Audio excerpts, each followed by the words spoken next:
Attorney General Merrick Garland has announced the Department of Justice could go after more people responsible for the January 6th attack on the Capitol. He says people who were not physically present on the day could still be charged. Garland spoke one day before the White House and Congress will mark the year since the deadly assault.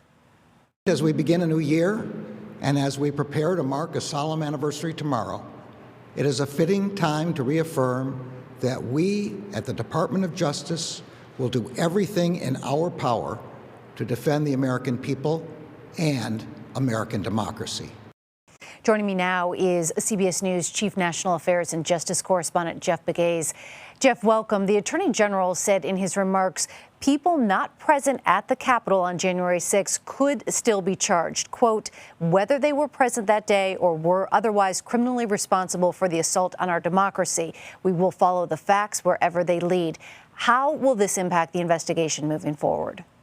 Yeah, I think the first three quarters, I think, of this speech was directly about the case that prosecutors are making against the people who stormed the Capitol. And also, this was an attorney general who was perhaps answering the critics out there who've said that the Department of Justice has not been as hard or hasn't gone after these the people who attacked the police officers, who breached the Capitol, hasn't been tough enough on them. And so what I heard, especially at the top of that speech, was his effort to answer those critics by saying, in part, you're going to get in an early on in an investigation, the charges might not be as harsh as one might expect. But as you go on, as prosecutors build their case, it is a methodical method that they go through to gather evidence, to talk to witnesses. As they build their case, don't be surprised if the charges become more serious. You heard him outline that in his speech, and so that may have been his way of answering the critics out there, both in the Republican Party and really in the Democratic Party, but also people observing this investigation and wondering, well, when are you going to go after some of the politicians who made statements that perhaps led to this assault on the Capitol? So there are people there calling for the Department of Justice to be more harsh in their approach to this investigation. But he made clear that this is not, even though we're at the year point of this investigation or getting close to it, this doesn't mean that this investigation is coming to an end. In fact, we have learned, and he outlined in that speech, that there are still about 250 people who they are looking for in connection with some of the assaults on the police officers.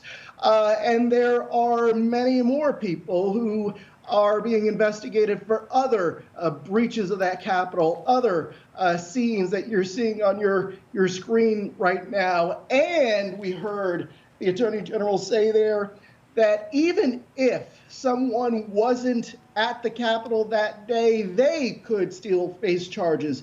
In other words, were there people involved in a conspiracy that perhaps did not show up at the Capitol on January 6th last year, but played a role in encouraging people to come to the Capitol, encouraging people to breach the Capitol, helped fund efforts to breach the Capitol and assault police officers.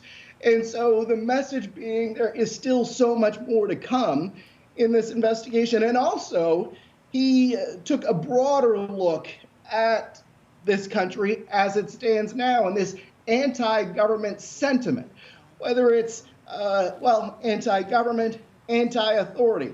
It's the attacks on people on planes, the flight attendants. It's the threats against politicians. It's the threats or attacks on police officers.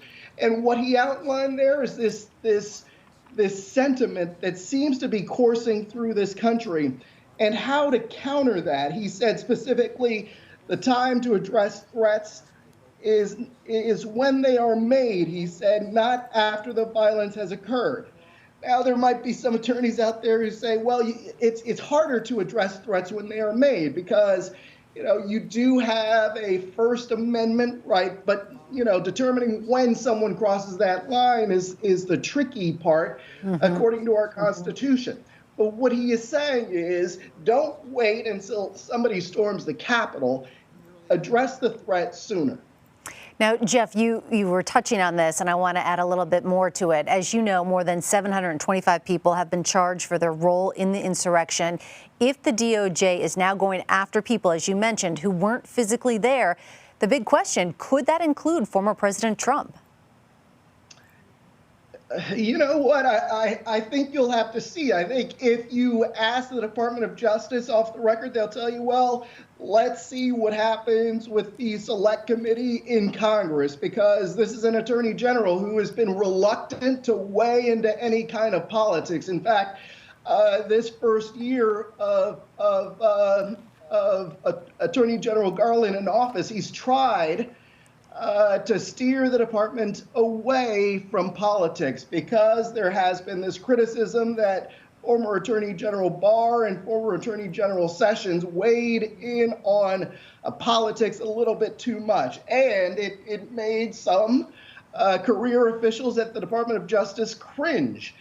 And so the last year for this administration at the Department of Justice has been trying to level the playing field, if you will, once again, and make sure that all Americans see the Department of Justice as an institution that works for you, whether you are a Republican or a Democrat. And so we'll have to see where this investigation goes. But based on what he said, there is a possibility, I think, that it could go to people who spoke at the rally before the attack at the Capitol, and also people who may have been organizing some of the events, and even those who encourage others to storm the Capitol.